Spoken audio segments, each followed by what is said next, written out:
U.S. Defense Secretary Pete Hegseth met with defense ministers from Estonia, Latvia, and Lithuania at the Pentagon to discuss NATO security commitments and the alliance's new military spending targets.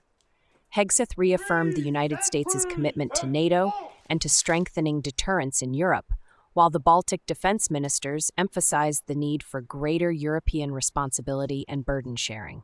The meeting follows a recent NATO summit where member states pledged to raise defense and security-related spending to 5% of GDP by 2035, amid growing concerns over Russia's long-term threat.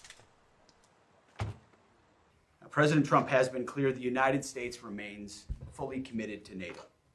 And together we're achieving peace through strength in Europe by setting the conditions for a negotiated lasting peace in Ukraine, establishing sustainable deterrence, and increasing allied capabilities and interoperability.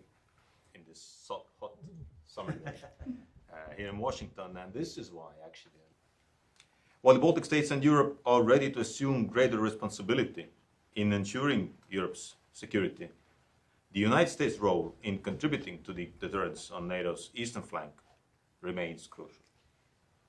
US military presence in the Baltic states has a great impact.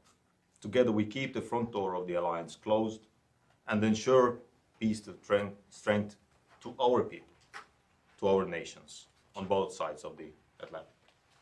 We highly appreciate it that all three Baltic countries can come together and we can discuss important issues for all of us. And of course also the clear threat assessment is important, that Russia is a long-term threat. We should support Ukraine, but we fully realize it's not just about Europe, it's also about Indo-Pacific, it's about wider global stability, where we absolutely are allies and partners to make a global stability and security for our people. And of course it's also about Europeans stepping up, it's about fair burden sharing, which is crucial. And concrete steps, 5%, are absolutely instrumental, once more under the leadership of presidential administration, under the United States, leadership of the United States, we have made this very concrete, very practical, very important step. Is one of our own in Lithuania, and we do deeply care about them. We urge other European allies to do the same. We invest in troops, weapons, and infrastructure at an unprecedented speed.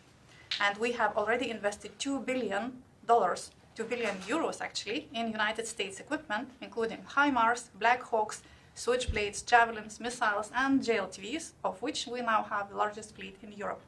We are strengthening our capabilities, and over 20% of our defense acquisitions are United States made. The Eagles.